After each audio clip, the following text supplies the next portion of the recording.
Fala aí, quem está falando aqui é o Daniel, e hoje eu vou estar resolvendo com vocês a questão 2 do capítulo 2 do livro Fluido, Oscilações e Ondas, volume 2, curso de Física Básica, Moisés, quinta edição. Então, bora lá? E para começar, vamos ler o enunciado e entender do que se trata o problema. Um reservatório de paredes verticais, colocado sobre um terreno horizontal, contém água até a altura H. Se abrirmos um pequeno orifício numa parede lateral, A. A que distância máxima d da parede o jato de água que sai pelo orifício poderá atingir o chão? B. Em que altura deve estar o orifício para que essa distância máxima seja atingida? Como podemos ver, se trata de um problema de hidrodinâmica e teremos que achar a distância máxima e a altura. Então vamos entender a teoria para poder fazer essa questão. Nós temos que, pelo princípio de Bernoulli, ele diz que a velocidade de uma partícula de um fluido aumenta enquanto ela se escoa ao longo de uma linha de corrente. A pressão do fluido deve diminuir e vice-versa. Veja que na imagem, o fluxo do fluido escoa pela corrente livremente. Enquanto o fluxo começa, ele está em uma alta pressão e baixa velocidade. E assim que ele passa pelo fluxo mais curto, a pressão diminui e a velocidade aumenta. E isso que Bernoulli explica.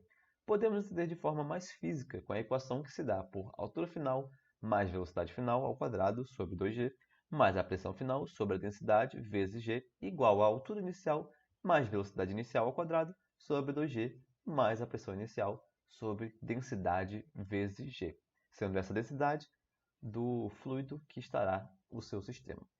Entendendo um pouco mais sobre a teoria, voltemos para o exercício. Sabemos que a equação de Bernoulli, para esse exemplo, é dada pela equação do topo do reservatório até o ponto do orifício. Ou seja, nós escolhemos dois pontos, sendo o primeiro o topo do reservatório até o segundo ponto, que é o ponto do orifício.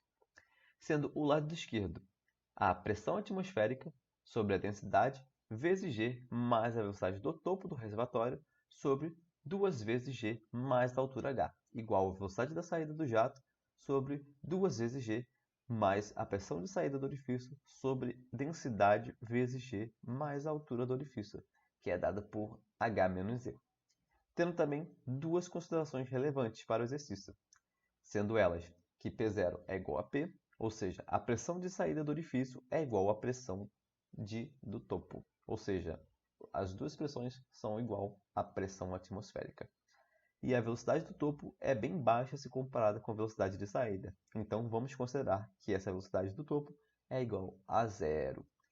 Aplicando as considerações, nós temos que a altura é igual a v ao quadrado sobre 2g mais h menos z.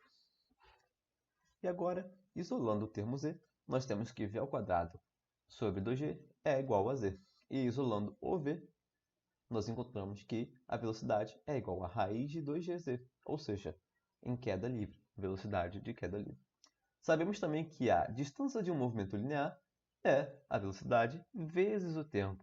Então, para achar esse tempo, vamos utilizar o movimento oblíquo, já que a velocidade da água será um movimento em queda livre. Isolando o termo da equação tempo, nós encontramos que o t é igual a raiz de 2 vezes h menos z sobre g. E agora temos o tempo e a velocidade. Então só precisamos substituir os valores e assim encontrar a distância em função de z. Nós encontramos que a distância em função de z é igual a 2 vezes a raiz de z vezes h menos z. Prosseguindo, vamos achar a altura máxima, tendo em consideração que a distância em função de z pode ser derivada e igualada a zero. Nós vamos utilizar a regra da cadeia para derivar e encontramos que a altura z será igual a h sobre 2. Então nós temos que h sobre 2 será a altura máxima para a distância máxima. Prosseguindo, vamos achar a distância máxima, com agora a nossa altura máxima, z, igual a h sobre 2.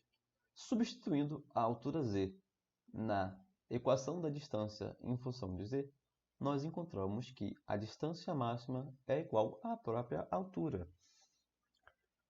Então, assim terminamos o exercício, encontrando a distância máxima, que é igual à própria altura dela, e a altura máxima, que é igual a metade da altura. beleza? E caso tenham gostado da resolução, se inscrevam, deixem um like e ativem o sininho. Caso precisem tirar mais dúvidas, podem passar para o e-mail abaixo. Então, até a próxima resolução. Valeu!